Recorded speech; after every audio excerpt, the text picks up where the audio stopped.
Have you ever looked in the mirror and asked, is this really who I am, or just who I've been trained to be? If that question has ever crossed your heart, not just your mind, then this video is for you. Because deep down, so many of us are silently aching, carrying emotional wounds we never permitted ourselves to feel. We smile, we perform, we endure, but somewhere along the way, we forget how to simply be ourselves.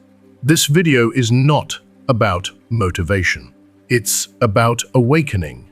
It's about breaking generational patterns, reclaiming your truth, and finally understanding that your past does not define you, your consciousness does. You'll discover why your pain wasn't punishment, how your silence shaped you, and why choosing yourself is not selfish, it's sacred. If you've ever felt like you were too much, too emotional, too sensitive, or not enough, this video will speak to your soul. You'll be guided through real exercises to reconnect with your inner truth, access your feminine power, and finally stop dimming your light to make others comfortable. So stay, don't click away, because what you're about to hear won't just change your mind, it could change your life.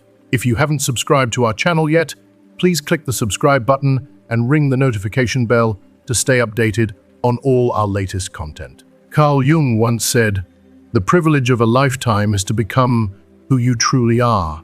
And I believe that with all my heart. Because in a world that constantly demands us to perform, to conform, to earn our worth through roles and checklists, it is nothing short of a spiritual revolution to simply return to yourself. Your task in this life is not to gather titles or applause. It's not to become who others expect you to be. It's not to be the perfect daughter, the perfect wife, the perfect anything. No. Your task, your sacred responsibility, is to come home to your soul. And to do that, you must first be willing to lose everything that isn't truly you. This journey is not about rushing through healing as if it's a project to complete. Real healing is raw. It's messy. It's slow. And it starts the moment you stop running from your pain, from your past, from yourself. It begins when you stop justifying your suffering, when you stop blaming others for your story, and when you stop pretending that your wounds have already healed. Because the truth is, what hurts us the most isn't always the event itself. It's the fact that no one truly saw us when it happened. That lonely part of you, the one that was overlooked, dismissed, or abandoned, is still waiting to be acknowledged. And until you do, it will cry out for your attention in the most heartbreaking ways, in sleepless nights, in relationships that feel like déjà vu, in a hollow ache that words can't quite name. Jung said, "The soul speaks through symbols, and when we don't listen, it starts to scream." That scream is the anxiety you can't explain. It's the exhaustion you carry in your bones. It's the pattern you keep repeating, the heartbreak that keeps knocking on your door wearing different faces. And no, that's not bad luck. That's a divine intervention. That's your unconscious begging you to see yourself. Not the version of you the world applauds, but the version you left behind. The one that still trembles in the dark, waiting for love not from others, but from you. Have you ever asked yourself why you keep attracting people who don't value you? Why your relationships keep ending the same way? Why you carry burdens that aren't even yours? I have, and the answer devastated me at first, but then it set me free. Jung explained it so clearly, everything that irritates us about others can lead us to an understanding of ourselves. Not because you are to blame, but because you are not yet whole. And when the soul is ready, truly ready, life starts handing you the keys to your healing in the form of human mirrors. Every person you meet, every connection you form, carries a message. Some will open wounds, others will help you heal them, but none of them are meaningless. If you don't learn to read those messages, life will repeat the lesson until it hurts enough to wake you up. That's the function of your shadow. It's not evil. It's not your enemy. It's your most brutally honest teacher. It's the part of you you had to hide to be accepted. It's your silenced rage, your buried tears, your hidden longing, your unmet needs. And as long as you ignore it, it will keep finding ways to surface through conflict, through heartbreak, through breakdowns that feel like punishment but are invitations. Because you're not just your light, you're also your shadow. And only when you embrace both do you become whole, do you become real. And I won't sugarcoat this. It's not a straight line. You will fall. You will doubt it. You'll want to give up 100 times. But every single time you dare to face a part of yourself you once denied, you inch closer to your true center. Closer to the woman who no longer performs to be loved, but who loves herself enough to stop pretending. That, my dear, is freedom. Not the kind that looks good on social media, but the kind that lives deep in your chest. The kind that allows you to breathe without apology, speak without shrinking, and finally, just be. And yes, there will be people who won't understand your transformation. They'll whisper, "You've changed," and you'll respond with soft fire in your voice, "Yes, I have. Because I finally chose not to keep breaking myself just to be accepted." True healing starts with a decision, a sacred, scary, courageous decision. No more masks, no more roles, no more pretending, just truth. Even when it's uncomfortable, even when it breaks everything you once thought was real. Because here's what I've learned: what falls apart when you finally awaken was never really yours. It was just the version of yourself you crafted in hopes that you'd be loved. But now you choose yourself. And when a woman chooses herself, the ground beneath her shifts. The world notices. Because her energy no longer asks for permission. It commands peace. You cannot heal what you are not willing to see. And often, the thing you're most afraid to look at, that's the very thing your soul needs you to face. Jung spoke of the inner child not as a metaphor, but as a living part of your being. A vulnerable, intuitive, beautiful child who got frozen at the exact moment she stopped feeling safe. And if you don't turn toward her with love, she will start running your life from the shadows. Have you ever found yourself crying without reason? Reacting like a 5-year-old, even though you're grown? Chasing validation in your relationships and not knowing why? That's not a weakness. That's your inner child, desperate for your attention. The unconscious remembers what your mind tries to forget. And everything you couldn't process as a child, you will repeat as an adult, not because you're broken, but because you're still waiting to understand. Jung once said, "Depression is like a woman dressed in black. If she arrives, don't send her away. Invite her in. Listen to what she has to say." That woman in black? She's the sadness you were never allowed to speak. She's the abandonment you normalized. She's the confusion that wore the mask of independence. She's the silence you wrapped yourself in, so no one would see how lost you felt. She doesn't want to destroy you. She wants to set you free. So here's my invitation to you, not for entertainment, but for transformation. Close your eyes. Revisit one moment from your childhood that still stings. Even if it seems small, even if you barely remember, let your inner child tell it in her own words, raw, unfiltered, messy. Then ask yourself, what did I decide about myself at that moment? Maybe you decided you weren't worthy of love. Maybe you learned to be quiet, to not disturb the peace. Maybe you believed that your feelings were a burden. And from that day on, you built a life not to live, but to protect yourself from ever feeling that again. But here's the truth. You're still feeling it. The body remembers. That knot in your chest, the sleepless nights, the unexplainable exhaustion, it all speaks a language. Your soul understands. These aren't random symptoms. They're sacred messages. They're your spirit saying, "Please, will you finally look at me?" And when you do gently, without shame, something begins to shift. Not all at once, not like a miracle, but like a steady rising, because what you repress owns you, but what you understand finally sets you free. Jung said it again and again, until the unconscious becomes conscious. It will direct your life, and you will call it fate.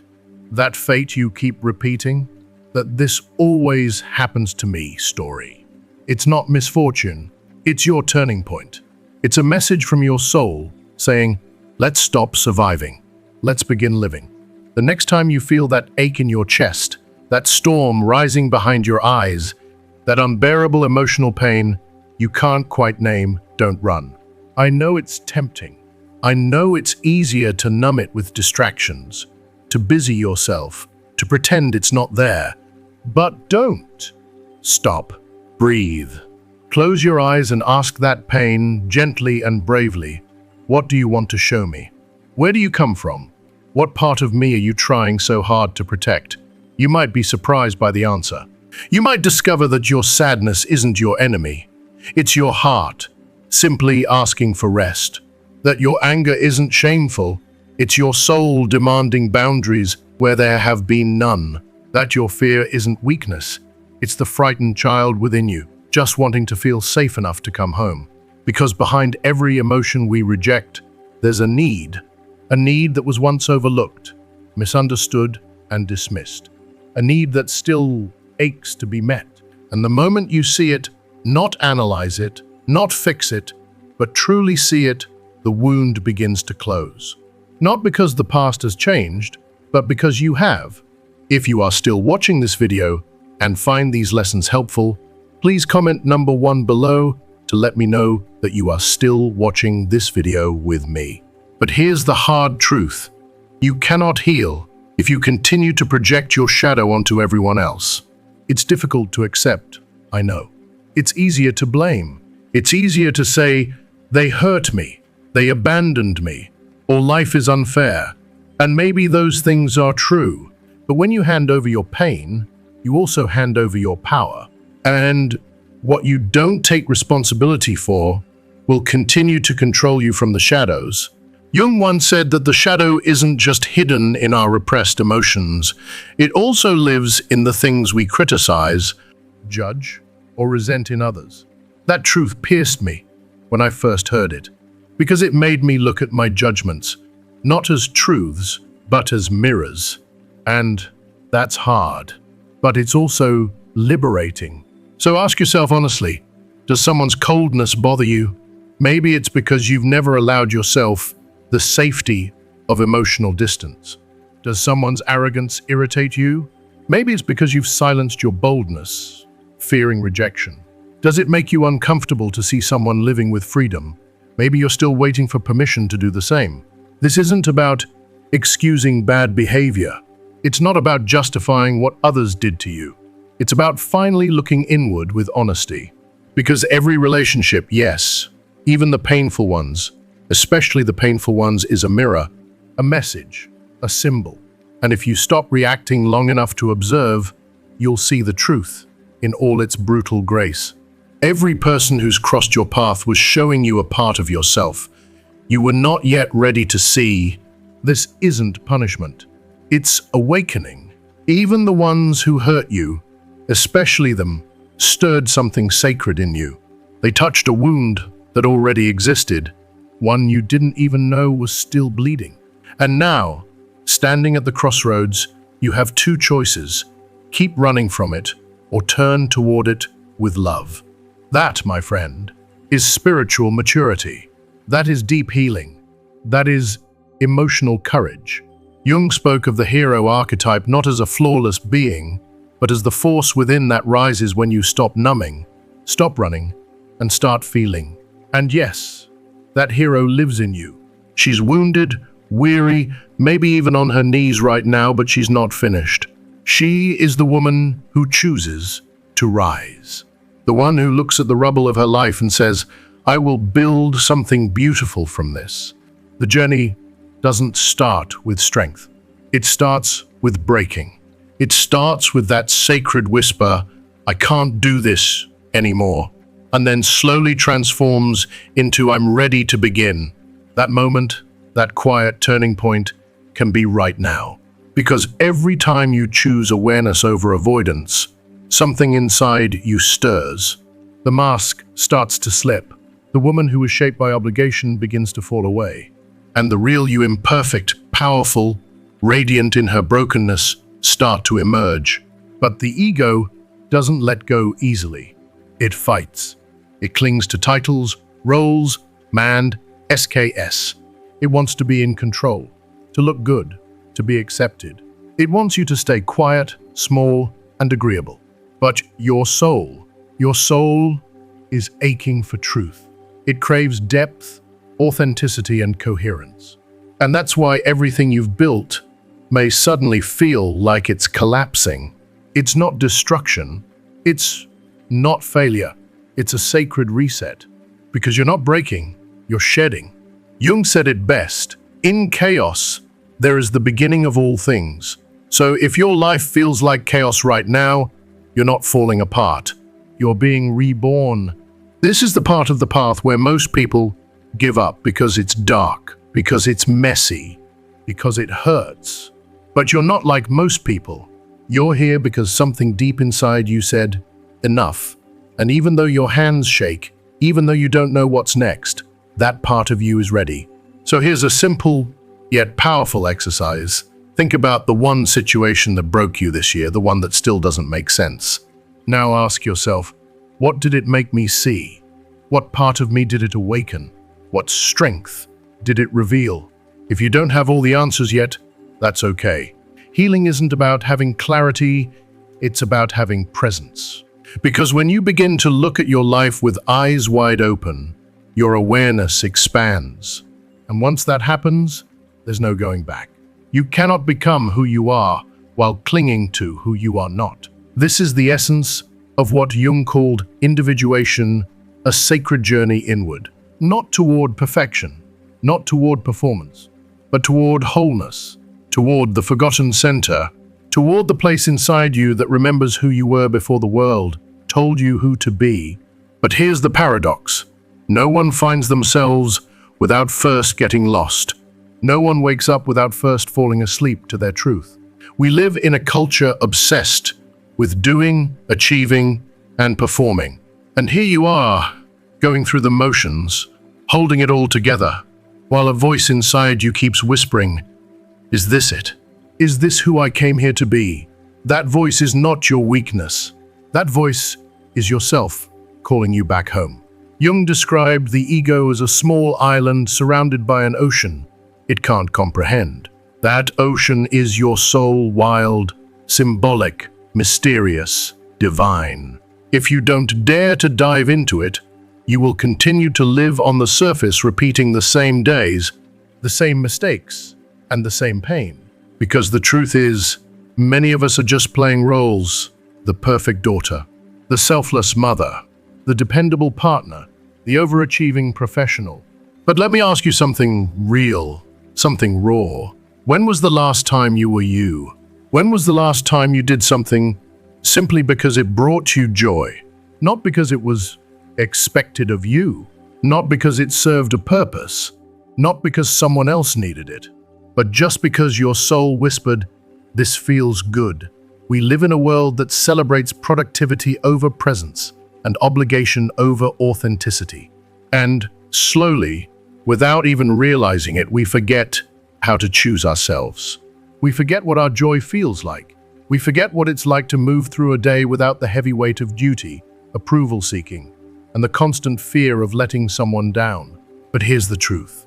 The soul withers when we live only to fulfill. It begins to shrink, to fade, to ache, and it doesn't bloom again until we start choosing ourselves not out of selfishness, but out of sacred necessity. But how do you choose yourself when the noise around you is so loud? First, you must make space, not just silence around you, but silence within you. This is the kind of silence that most people avoid. It's not just about turning off the TV or escaping to nature.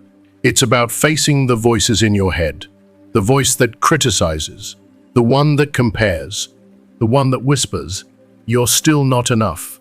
Carl Jung said it best, "The soul doesn't shout, it whispers." And if you never stop to listen, you'll miss it. If you keep moving too fast, chasing goals that don't belong to you, pleasing people who don't see you, filling your days with achievements that don't reflect your truth. You'll wake up one day and realize that everything you've built doesn't hold you. That's when the crisis comes. That's when the anxiety creeps in. That's when the stillness you've avoided shows up as restlessness in your chest, a panic you can't explain, a sadness you can't name. If you are still watching this video and find these lessons helpful, please comment number 2 below to let me know that you are still watching this video with me. And no, you're not broken. You're not lost. You're at the threshold. The truth is that the soul will no longer tolerate exile. It will not sit quietly forever. Because the truth, your truth hurts when it's not lived.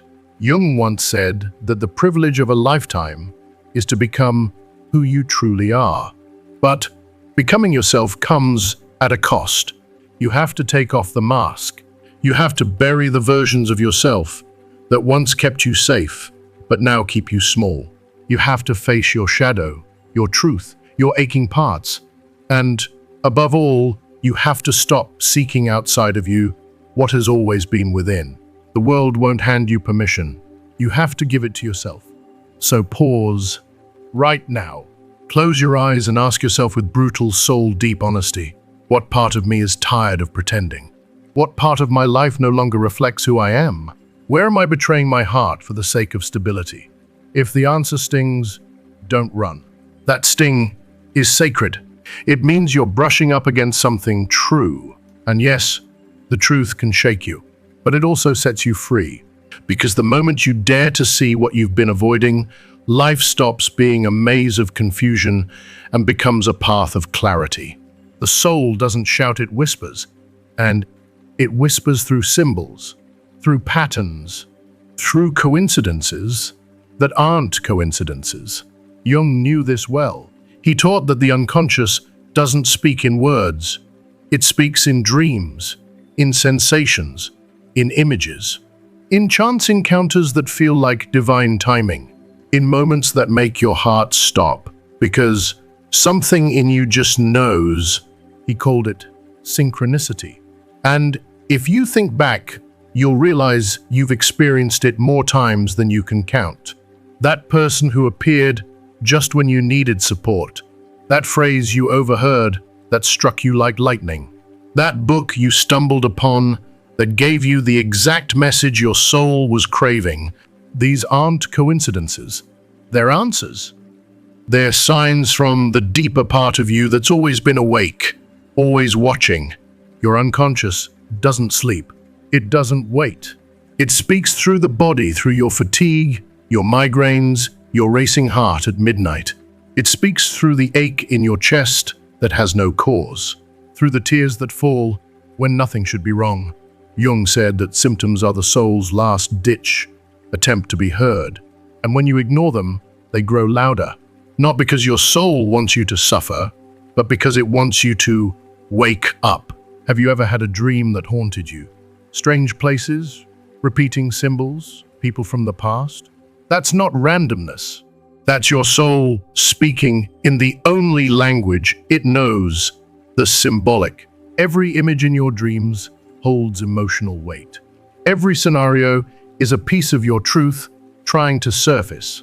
And most of us were never taught how to listen. We were taught to dismiss it, to rationalize it, to reduce everything to logic, intellect, and control. But here's the deepest truth. Your soul doesn't speak the language of logic. It speaks the language of emotion, of metaphor, of sacred symbols that bypass the mind and go straight to the heart. So, if you truly want to transform your life, begin with this simple, brave practice.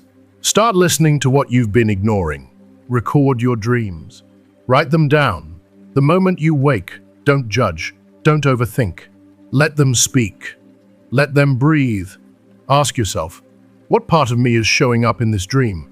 What feeling is trying to come through? What truth have I been afraid to see?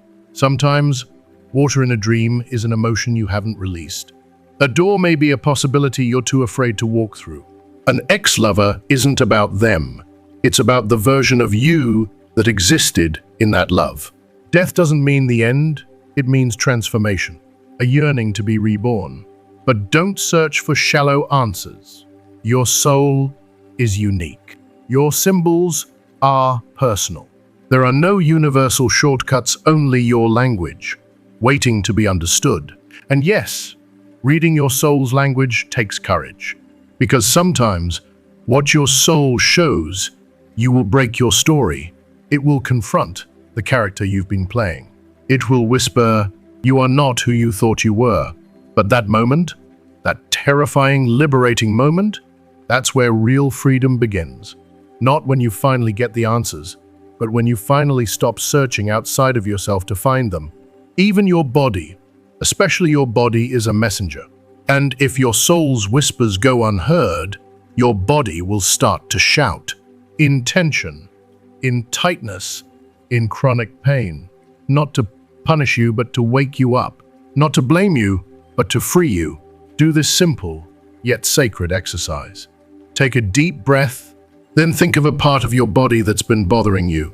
Lately, not just aching, but tugging at you, holding tension, speaking without words.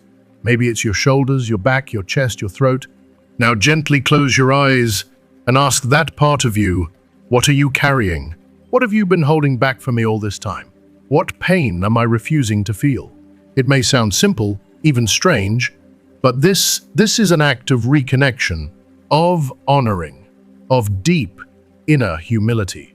Because what's invisible is often the most real. And your body is wise. It remembers everything the mind tries to bury. There is a wound almost every woman carries.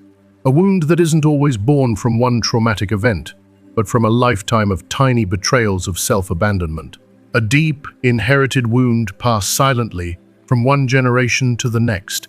It's the wound of people pleasing, of adapting too much, of smiling when it hurts, of staying quiet to keep the peace, of shrinking yourself just to be accepted. It's the wound of giving up your desires in exchange for a love that wasn't even real, only an illusion you clung to so you wouldn't be left behind. Do you recognize yourself in that? I do. And it still brings tears to my eyes. Jung spoke of the anima, the feminine principle within the soul. Whether you identify as a woman or not, this part of you represents your deepest intuition, your tenderness, your emotional intelligence, and your quiet connection to the sacred. But when that sacred feminine within is shamed, silenced, and labeled too emotional, too sensitive, or irrational, she begins to distort. She shows up not as freedom, but as dependence. Not as knowing, but as doubt. Not as power, but as approval-seeking. You begin to live outward through masks, roles, and shoulds. You become the character instead of the soul. And the more perfect you look on the outside, the more hollow you feel within. Do you know why? Because your soul never asked for perfection. It asked for truth. It asked for presence. It asked to be heard. It longs for you to say what you think, to feel without apologizing, to set boundaries, to say no when you mean no, to finally whisper enough. But to do that, something inside you must break the story of who you were supposed to be. And yes, that breaking will hurt, because that good, quiet, pleasing version of you saved you once. She helped you survive in a world that didn't see you, in rooms where your needs weren't welcome. She kept you alive. But now, she's a prison. And the key to that cage is your anger. The anger that rises unexpectedly, that you've been told is too much, that you've tried to suppress with shame. But that anger is sacred fire. It's your soul saying, no more. No more sacrificing yourself to be loved. No more swallowing your voice. No more apologizing for your emotions. The awakened woman is not the one who yells to be heard. She's the one who quietly chooses herself. If you are still watching this video and find these lessons helpful, please comment on number 3 below to let me know that you are still watching this video with me. She listens to her body. She trusts her intuition. She walks away from what no longer resonates. She loves herself enough to stop performing. And yes, that's terrifying, because you'll lose people. You'll break images that others held of you. You'll feel alone in your becoming, but you'll also return to yourself. And that return? It's priceless. Jung said, individuation is the sacred process of becoming who you are capable of being. And dear one, you are capable of so much more than you've ever been told. But first, you must make space. Make space for your rage, your grief, your yearning, your voice. They are not wrong. They are real. Do this. Write one sentence you've never dared to say out loud. A boundary you didn't set. A truth you've been afraid of. A decision you avoided. A feeling you pushed down. Write it. Speak it. Hear yourself. And if it brings tears or trembling or fear, that's okay. That's the doorway. That's what it feels like when the soul starts to take up space again. This is the rebirth of your wild, intuitive, untamed self. Not the perfect woman, the real one. But before you're reborn, something in you has to die. Not your body, but your identity. The one you built out of fear. The one who wore masks to survive. The one who traded herself for love. Jung said, chaos precedes transformation. And that chaos? It's not punishment. It's a sacred unraveling. Yes, it's confusing. Yes, it's messy. Yes, it hurts like hell. But it's necessary. There comes a point on this journey when everything collapses, your plans, your roles, your certainty, and all that's left is you. Raw, vulnerable, unrecognizable. And in that moment, many give up. But you're still here. And that means something in you still believes. You're in the in-between space, the womb of change. You're no longer the woman you were, but not yet the one you're becoming. And that void you fear, that terrifying emptiness, it's fertile. It's where your soul begins to root into authenticity. Jung called it the night of the soul, a sacred descent into the shadow to burn away the false, to release what no longer serves, to clear space for what is real. You can't skip this part. If you run from it, you fill the void with things you don't need.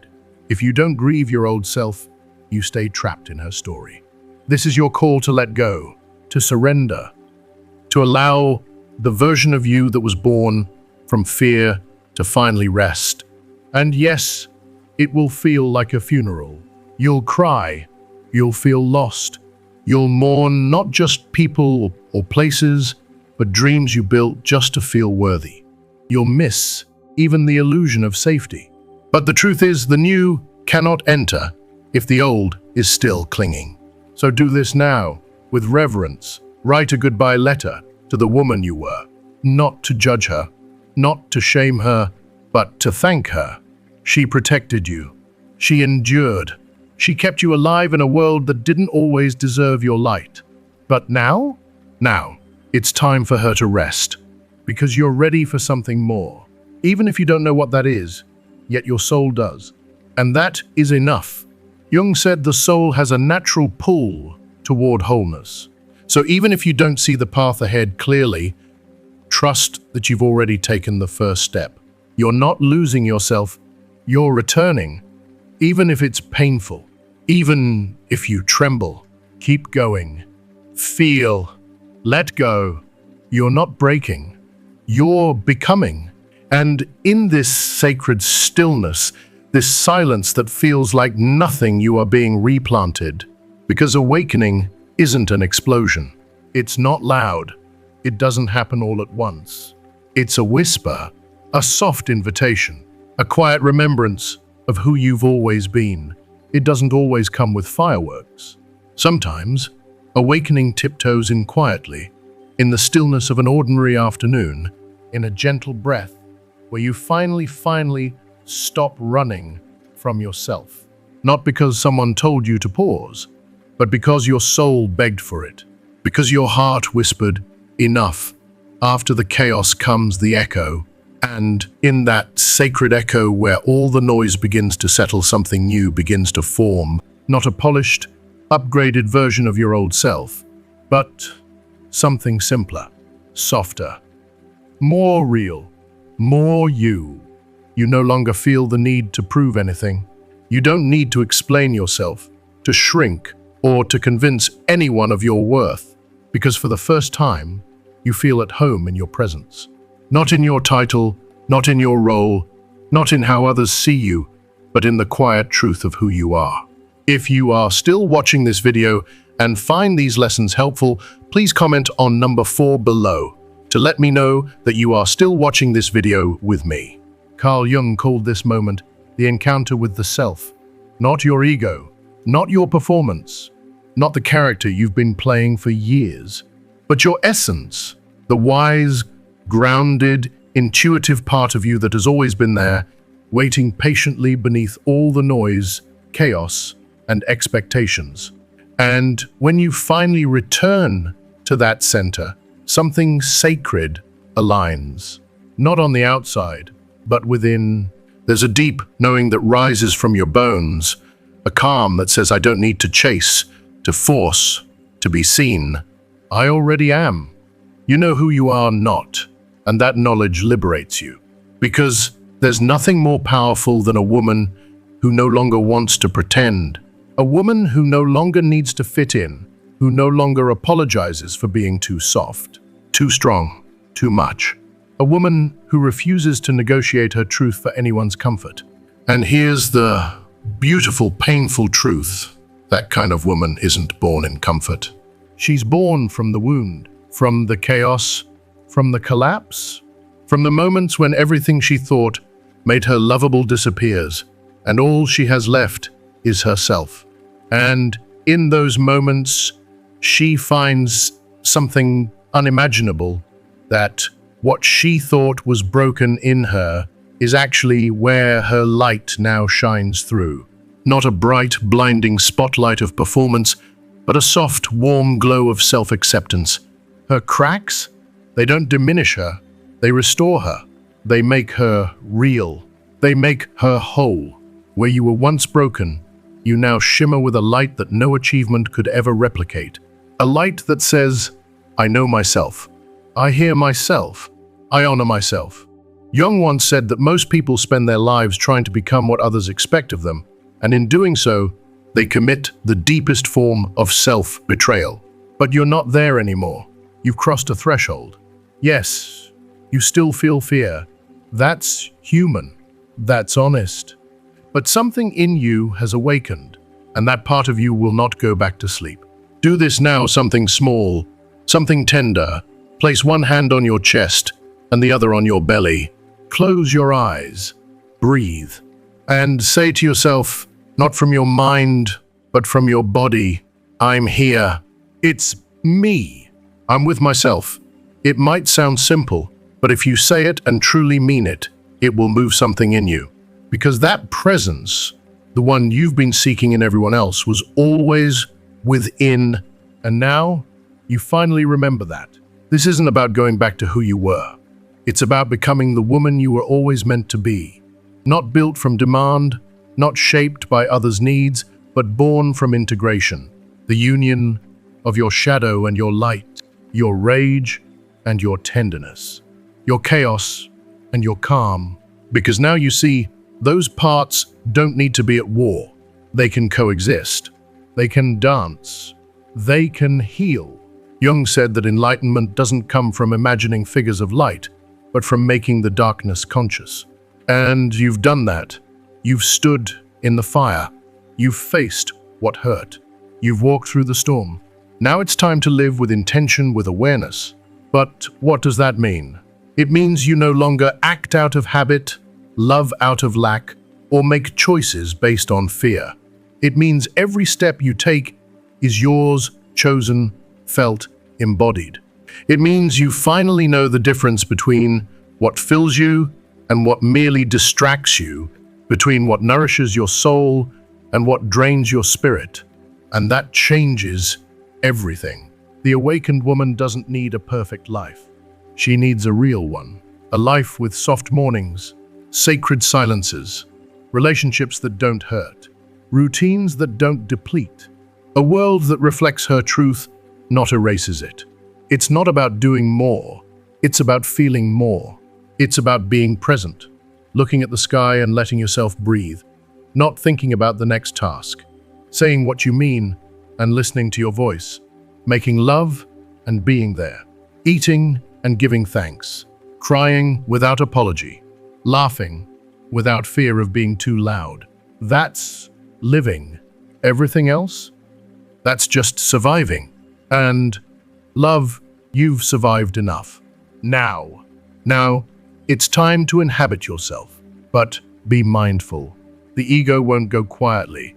The old version of you, the one who played nice, stayed quiet, sought permission, will try to come back. She'll whisper, "You're being too much." She'll say, "Don't feel this big, don't shine this bright." But now, you recognize her. That's not your truth. That's your ghost. And you are free to let her go. Do this sacred act of declaration. Write down the things you are no longer willing to tolerate. Not to prove a point, but to honor a promise to yourself. Then, beside it, write a second list of what you are ready to receive, what you deserve, what you will allow, not because someone else offered it to you, but because you finally chose yourself. Remember this always. Your story is not defined by your past. It is shaped by what you do with it now. And you've chosen to awaken. Now, your only task is to hold yourself, not as a responsibility, but as an act of love. Your soul never asked you to be fast. It asked you to be honest. And you're finally walking beside it. And when a woman meets herself, truly meets herself, it changes everything. Her eyes soften, her voice deepens, her stride steadies, her presence becomes a calm that shakes the world. She doesn't chase, she doesn't beg, she doesn't shrink, explain, or overcompensate. And yes, people will notice. Some will leave, some will say, "You've changed," and you'll smile. Because yes, you have. The old you is fading and something magnificent is lighting up from within. And that light? It's not meant to please the world. It's meant to guide you home. But beware, love, because this change, this awakening, this return to yourself, it doesn't always feel like light at first. It often begins in loneliness. Not the kind of loneliness that comes from being without company, but the piercing kind, the kind that hits you when you're finally alone with yourself and you realize you've spent so long surrounded by people, yet felt so completely absent. If you are still watching this video and find these lessons helpful, please comment on number 5 below to let me know that you are still watching this video with me. That's a hard truth to hold, but it's a sacred one. That loneliness, it isn't a punishment. It's a clearing. It's where your new roots begin to settle deep into the earth of who you are. It's where space opens up, not for distractions, but for authenticity. Don't rush to fill that void. Don't scramble to replace what was lost with what's easy or available. Stay with yourself. Breathe in your presence. Listen to your new rhythm. And wait, because what's real doesn't come from fear. It doesn't come from desperation or anxiety. It comes from vibration, from alignment, from truth. And when a woman finally stands fully in her truth, she doesn't attract from emptiness. She attracts from coherence. And coherence? That's magnetic. That's when everything begins to shift. You'll start to draw in people who see you. Relationships that don't hurt, that don't require masks. Conversations that nourish, not drain. Presences that don't demand anything from you. They just stand beside you in quiet strength. But for all of that to arrive, you must hold yourself first. You must resist the urge to go back to the familiar, to return to roles, dynamics, and patterns that once felt like safety, but were silent cages. Don't lower your standards just to keep someone. Don't dim your light just to avoid being alone. And please don't betray yourself again just to feel wanted. Carl Jung said the soul has an instinctive need to expand. And when it expands, it will unsettle everything and everyone who chose to stay small. You are not here to fit in. You are here to be a lighthouse. And yes, Sometimes lighthouses stand alone, battered by winds and waves, but they never stop shining, because their very purpose is to be a beacon, not a follower. So I invite you to do something profoundly beautiful. Write a letter to your future self, to the woman who's already living the life you're starting to create. Tell her who you were. Tell her where you fell. Tell her what you had to let go of. And then, from the deepest place within you, say, I'm coming. Wait for me, because you will get there. Not by accident, not by luck, but by choice. By every breath you take in truth. By every no that honors your soul. By every yes that comes from love, not fear. Every step you choose to walk forward, that's your path. That's your power. And when a woman heals, she doesn't heal just for herself. She heals for her mother, for her grandmother, for all the women who came before her, those who were silenced, who were invisible, who had to swallow their truth just to survive. You carry them in you. And when you choose truth, you choose for them too. You are here to end the pattern. You are here to break the generational cycle of self-abandonment. You are the one who says, enough. You are the one who whispers, now, me. You are the one who declares, this time, I won't leave myself behind. That, my dear, is revolution. It doesn't need applause. It doesn't need to be loud. It doesn't even need to be seen, because the deepest changes begin inside. And inside, you're writing a brand new destiny.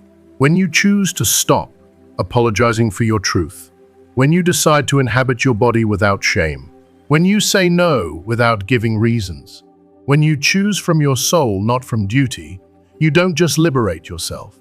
You clear the path for others who still don't believe they're allowed. That is your legacy. That is your quiet power. You don't need a platform, a stage, or a microphone. You just need to be fully you, present, honest, whole, because your coherence, your inner alignment is medicine for you. And for every woman watching, do you feel it? The way you speak to yourself today? It's healing your mother's inner critic. The way you permit yourself to rest? It's undoing generations of exhaustion, burnout, and self-denial. The way you draw your boundaries with grace and certainty? It's teaching your daughter or your inner child that her worth isn't tied to how much she gives, endures, or sacrifices. Jung said it perfectly, what is not made conscious manifests as fate, and you, beloved, are making it conscious. You are choosing to be the turning point. You are becoming the before and after of your lineage. Do this now with all your heart. Close your eyes.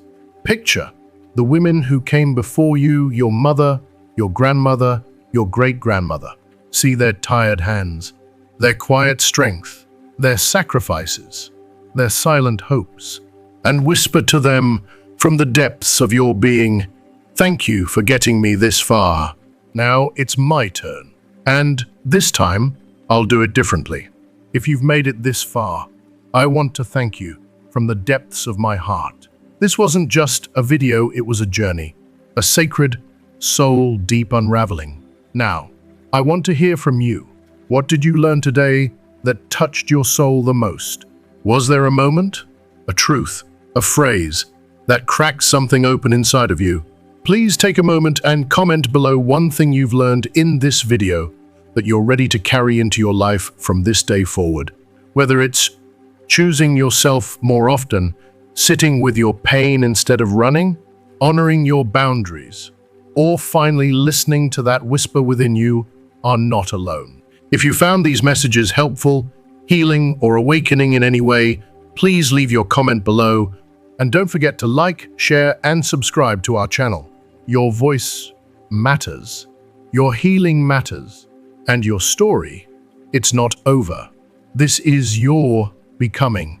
And remember, you are not behind, you are not broken, you are right on time for yourself. We'll see you in the next video. With love, sunrise blessings.